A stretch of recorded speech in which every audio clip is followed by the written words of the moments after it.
Hey guys, thank you for watching. Boy, do I feel really stupid right now talking to a camera.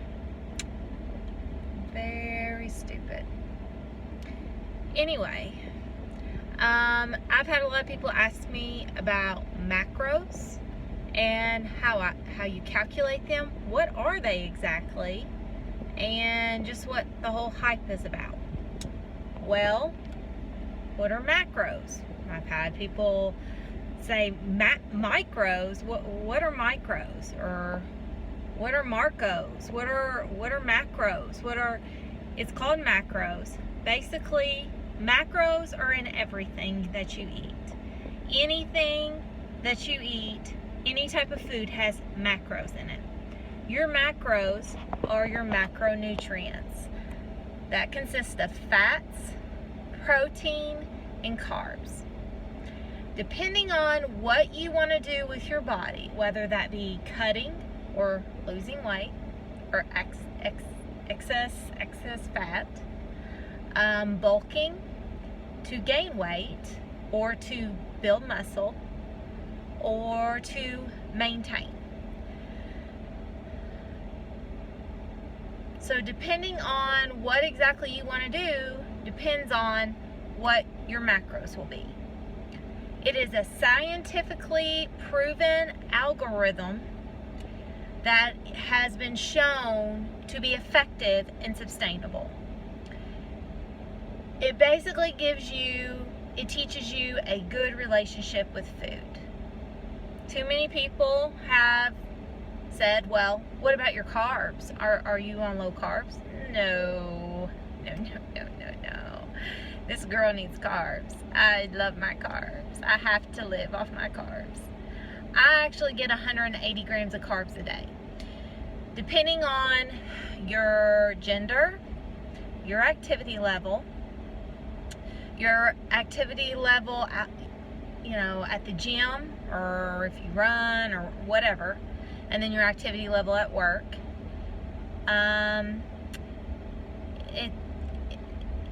There's several different things that depend on what your macro levels will be. Somebody's also asked, well, is it a low-fat diet? Nope. I get 64 grams of fat a day, and I'm losing around 1 pound to 2 pounds a week. And I can rely on that to happen. I've had people ask me, well, what foods can you eat? I can eat any foods I want. If I want cheesecake, I eat me some cheesecake. If I want chips, I eat me some chips.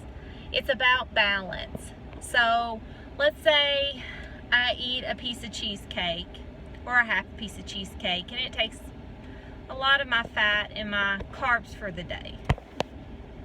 Takes a lot of my fat and carbs for the day. Well, that's okay.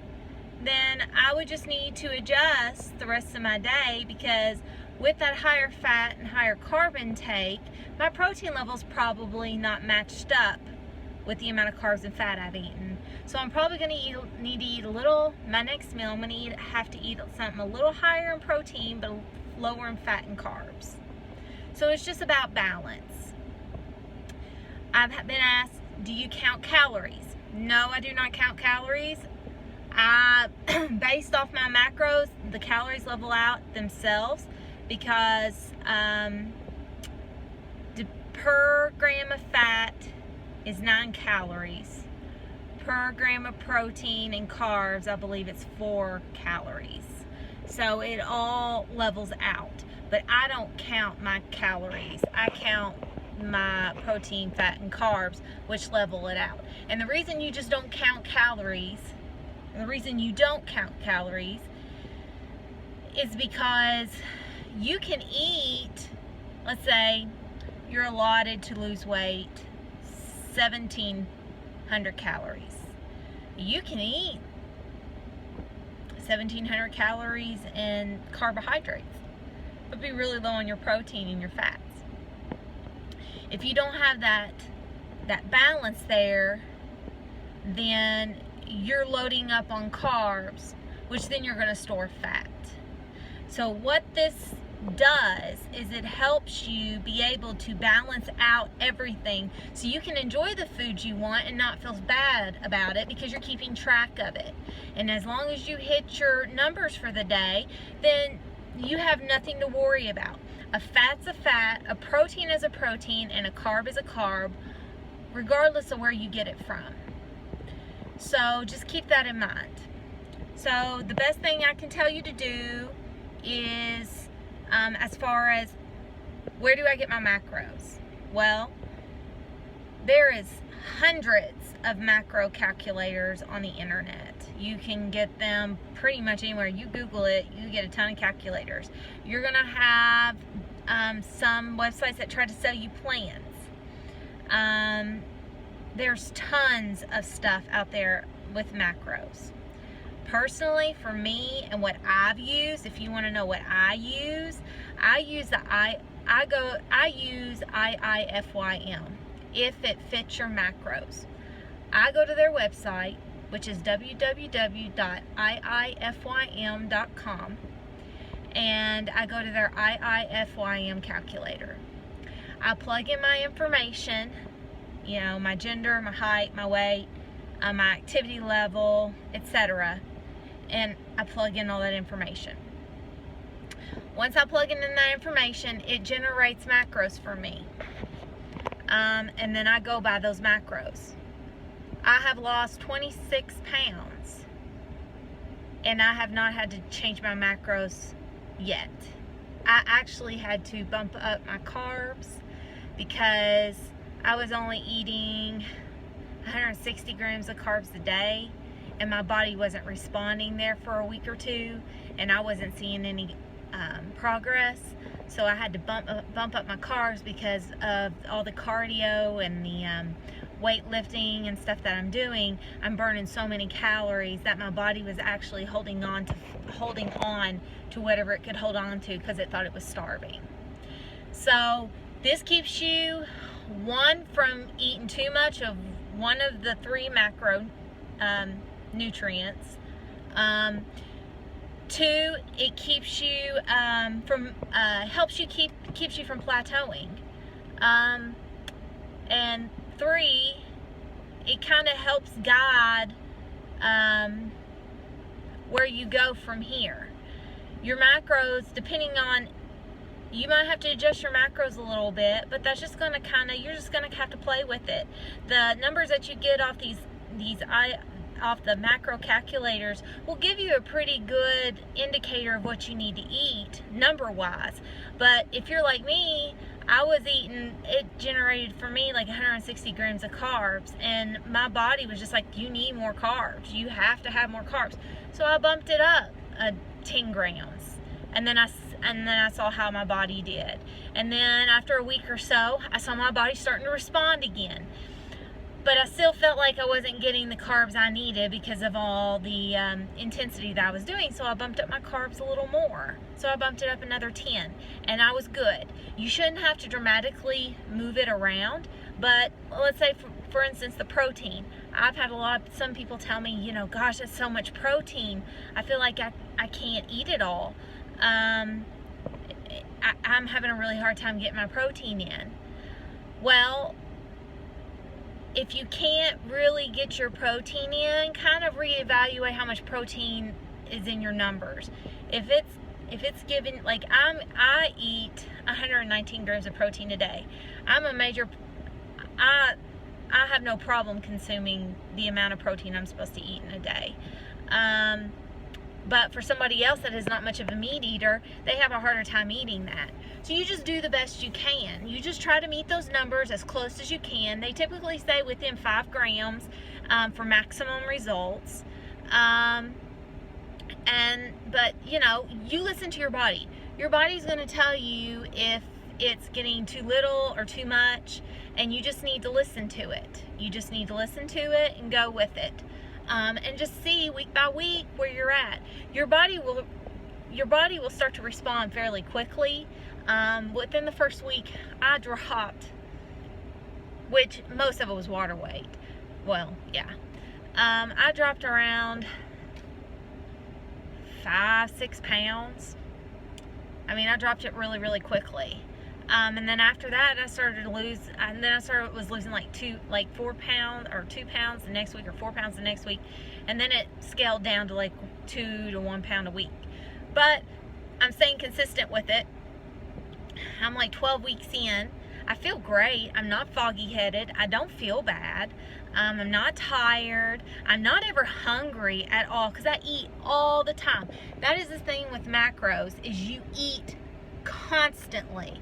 You're always eating, and actually you're probably going to be thinking, when you get your numbers and you start eating the food, you're probably going to be thinking, man, how am I going to lose weight off this? There's no way. I'm eating way too much. The reason most people do not lose weight is because they are not feeding their body enough nutrients, and they're not feeding their body enough food. People think that if they keep dropping their calories, that they're eventually just going to start losing weight, and they starve themselves. Your body's smart. It learns to adapt. When you do that, your body freaks out, and it's like, oh, wait a minute. No, I don't know when we're going to eat next.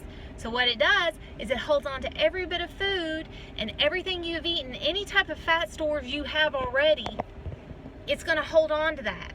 And you can keep dropping your calories, and you can keep increasing your cardio, but more than likely, you're not going to see any results. And if you see results, it's going to be very minimal. Or you're going to see results, and then and then eventually you're going to plateau, and then you're going to backtrack. You should never feel like you're starving yourself. You should feel satisfied. You should feel good. And that is the good thing about macros, is you're giving your body what it needs to function at the level it's supposed to function. So take care of your body, love yourself. If you take care of yourself and you love your body, it will give you good in return. So just make sure when you fill out your information, whatever macro calculator you do, make sure that you fill out correctly what you are doing each week. Be very honest with yourself. Weight, height, it all. Activity level.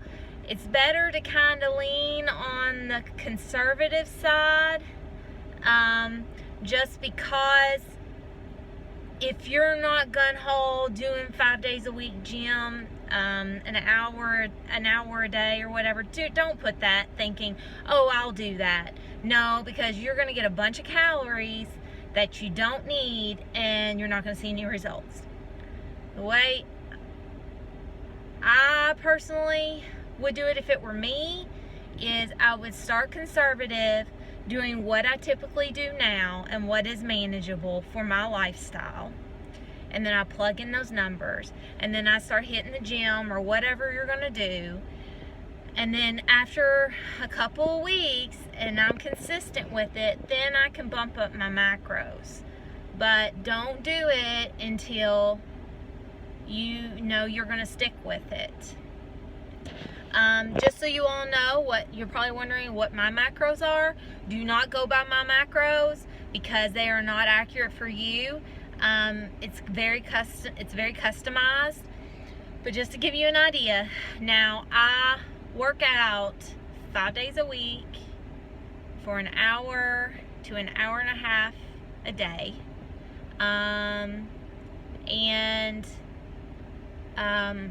I basically have a desk job, but when I go home, I'm constantly on my feet, and I get up at like 4:30 in the morning and start my day, because that's when I go to the gym a lot, because with 4 kids, that's about the only time you can go. But you do what you got to do. But my macros are, I get 64 grams of fat a day, I get 180 grams of carbs, and I get 119 grams of protein. I just track my food, everything I put in my mouth. The only thing you really need is a food scale. That's what I use. You don't have to use a food scale, but if you really want to hone in down on your numbers and really get quicker results, you want to calculate everything, because everything down to lettuce has carbohydrates in it. But you'll eventually learn without having to weigh what is balanced and how many macros is in this and how many macros is in that, so you don't have to weigh everything all the time. But for the first couple of weeks, I thought it was beneficial for me to weigh my food. So it helps me when I'm out in public and I don't have a food scale, or I'm somewhere where it's just not appropriate to weigh my food. So you can get a food scale at Walmart. You can also get them on Amazon. They even have little travel scales if you want to take one with you to work or whatever you want to do. But that works for me. I'm loving it. I'm continuing with it, and I plan on, this is going to be my lifestyle. This is very sustainable. This is something you'll want to continue doing. This is not something you'll just want to stop and just, it's not a diet. It teaches you a good relationship with food. So, and then once I get to where I want to be, then I can go into maintenance calories and just go by my maintenance macros and just sit there and just continue my activity level as I should be, and then the hard work is done. So you should always have an end date with your diet. Your body is not made to diet forever. Take care of your body, love your body, be proud of the way your body is. So yeah, anyway, also, disclaimer, I am not a professional. I am not a personal trainer. I'm hoping sometime soon I'll be able to get certified. That is something I'm really, really wanting to do, and that's what I'm talking to my soon-to-be husband about, is possibly me doing that, because that is really, truly my love. I have a lot of knowledge in it. It's just I'm not a professional. I do a lot of research, but once again, this is just knowledge that I have pulled together, that I'd like to share with other people. But please, if you have a medical condition, if you're pregnant or whatever, or anybody, it doesn't matter, please seek a professional before you start any type of diet or any type of new workout routine. I am not a professional, but I know what works for my body, and it works well. And I'd like to share that with everybody else if that's something that they potentially want to explore themselves. So push the like button, and thank you guys very much.